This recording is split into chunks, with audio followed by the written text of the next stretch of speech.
नमस्कार दोस्तों, मैं रोहित यादव स्रोत छठी का सक्सेस है। जैसे कि दोस्त पता होगा, मैं इलेक्ट्रिकल संबंधी कई सारे वीडियो अपलोड करता रहता हूं। आज बहुत दिनों बाद एक वीडियो लेकर आया हूं। ये जो मैं आपको वीडियो दिखाने वाला हूं, ये कुछ अलग है क्योंकि ये फॉल्ट से रिलेटेड है। हम समझने की कोशिश करेंगे फ्लैश ओवर वोल्टेज और पंचर वोल्टेज क्या होता है। अक्सर ये इंटरव्यू के क्वेश्चन भी बनते हैं, फ्लैश ओवर वोल्टेज और पंचर वोल्टेज क्या होता है। और अक्सर ये मेंटेनेंस में कहीं ना कहीं जो मेंटेनेंस डिपार्टमेंट है इन सब बातों का काफ़ी ध्यान रखता है, क्योंकि आप इन चीज़ों को नहीं जानोगे तो आप मेंटेन क्या करोगे, आप ब्रेकडाउन कैसे अटेंड करोगे, कारण को कैसे ढूंढोगे। तो हम समझने की कोशिश करेंगे फ्लैश ओवर वोल्टेज और पंचर वोल्टेज क्या होता है। और जो इंसुलेटर होता है, ये बारिश के समय में अक्सर पंचर क्यों होते हैं, क्योंकि इसके कुछ कारण तो होते होंगे जिसके कारण क्या है बारिश में ज़्यादा पंचर होते हैं इंसुलेटर। तो ये हम समझने की कोशिश करेंगे। ये है हमारा पिन इंसुलेटर और यहाँ पे है डिस्क इंसुलेटर या फिर स्ट्रेन इंसुलेटर इसे कहते हैं, जो कि ये बनावट के आधार पर इंसुलेटरों को कहीं ना कहीं नाम होता है। इसमें बहुत ज़्यादा समस्या नहीं है आपको पहचानने में, क्योंकि ये पिन लगी होती है। पिन में जो इस तरीके से इंसुलेटर आपको दिखाई देगा वो आप समझ जाओगे पिन इंसुलेटर। और इसको डिस्क मतलब एक चक्ति की तरीके से होती है, जो कि होता है ये डिस्क इंसुलेटर इसको कह देते हैं, या फिर स्ट्रेन इंसुलेटर। स्ट्रेन इंसुलेटर इसलिए कह देते हैं क्योंकि ये कहीं ना कहीं तन्य होता है, तनाव इसके बीच होता है, इसलिए इसको स्ट्रेन इंसुलेटर कह देते हैं। तो हम मेन पॉइंट पे आते हैं, जिसमें समझने की कोशिश करेंगे फ्लैश ओवर वोल्टेज और पंचर वोल्टेज क्या होता है। फ्लैश ओवर वोल्टेज जो होता है, ये जैसे कि 11 kV का इंसुलेटर है और 11 kV सप्लाई कंटिन्यू लाइव चल रही है। उस कंडीशन में क्या होता है कि कभी भी जब फॉल्ट जनरेट होता है तो कुछ समय के लिए अगर जो फॉल्ट यहाँ पर जैसे इस इंसुलेटर के पास जनरेट हुआ, जिसमें क्या होता है यहाँ पर फ्लैश होने लगता है। ये जो है लाइव लाइन कंडक्टर और ये जो पोल होता है या फिर इसकी फिटिंग होती है, सपोर्ट होता है क्रॉस आर्म, इसके बीच जनरेट होता है। तो फ्लैश अगर जो कुछ ही सेकंड के लिए रहा तो फ्लैश होकर और ये सप्लाई फिर कंटिन्यू चलने लगता है। लेकिन अगर जो यही फ्लैश यहाँ कंडक्टर और इसके बीच में एक पाथ बना ले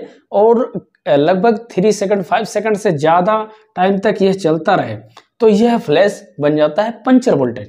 कैसे बनता है?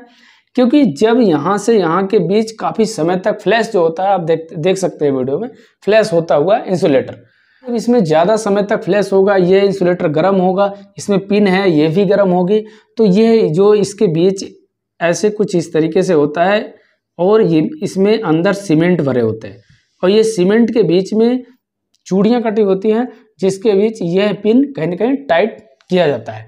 जब ये इंसुलेटर गर्म होता है तो ये सीमेंट भी गर्म होगा, पिन भी गर्म होगा, जिसके कारण इसमें कहीं ना कहीं परिवर्तन आएगा।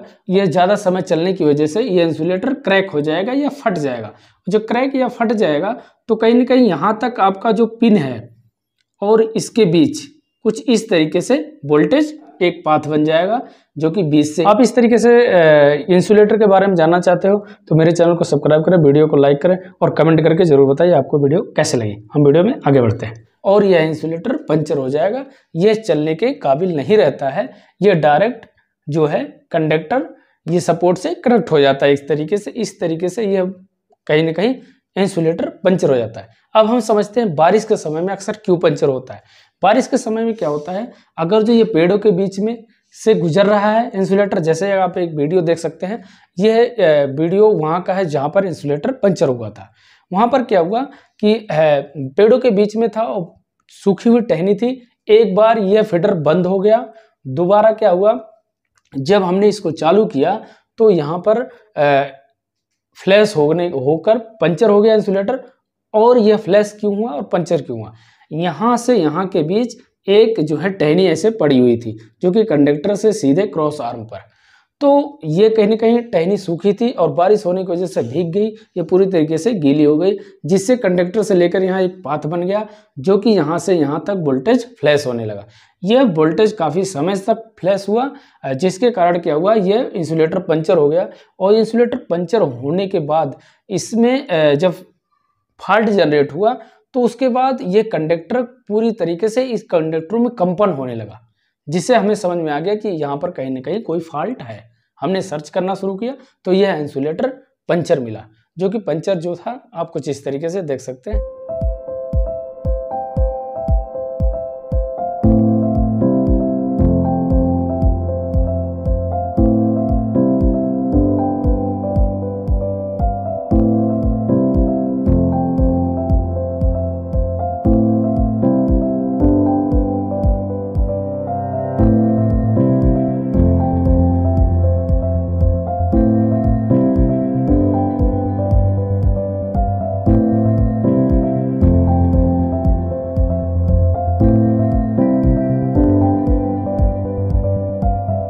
Pin insulator. तो हम समझ गए पंचर वोल्टेज और flash over voltage. Flash over voltage मतलब कंटिन्यू अगर जो 11 kV से अधिक सप्लाई कभी ट्रेवल करती है और उसकी वजह से जब कोई फ्लैश का कारण बनता है तो वह काफ़ी समय तक अगर चल गया तो वह पंचर में बदल जाता है, जो कि इंसुलेटर को पंचर कर देता है। ठीक है, अब हम समझते हैं कि ये डिस्क इंसुलेटर।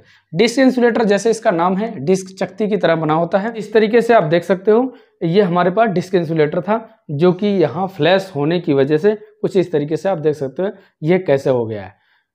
ठीक है, ये इंसुलेटर पूरी तरीके से टूट गया है। ये डिस्क इंसुलेटर इसलिए कहते हैं क्योंकि ये पूरी तरीके से चकती की तरह बना होता है। आप कुछ इस तरीके से देख सकते हो, पूरी तरीके से काला हो गया है और यहाँ पर भी देख सकते हो कुछ इस तरीके से इसके कलर ही अलग हो गए हैं, जो कि ये इंसुलेटर पूरी तरीके से पंचर हो गया है। तो आप कई सारे जो है फोटो में देख सकते हैं कि कुछ इंसुलेटर जो है पंचर हुए हैं, फ्लैश हुए हैं, फिर भी वो चल रहे हैं क्योंकि वो फ्लैश हुए, पंचर नहीं हुए।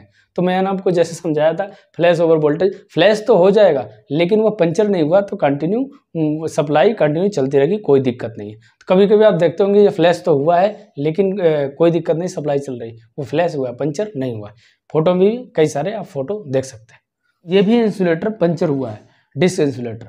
डिस्क इंसुलेटर कैसे पंचर हुआ? यहाँ से लेकर यहाँ एक पाथ बना जो कि उस समय फॉल्ट का कारण था। ये फॉल्ट काफ़ी समय तक चला जो कि आर्क के रूप में फ्लैश हो गया और फ्लैश ज़्यादा होने की वजह से यहाँ पर ये पुराना इंसुलेटर था।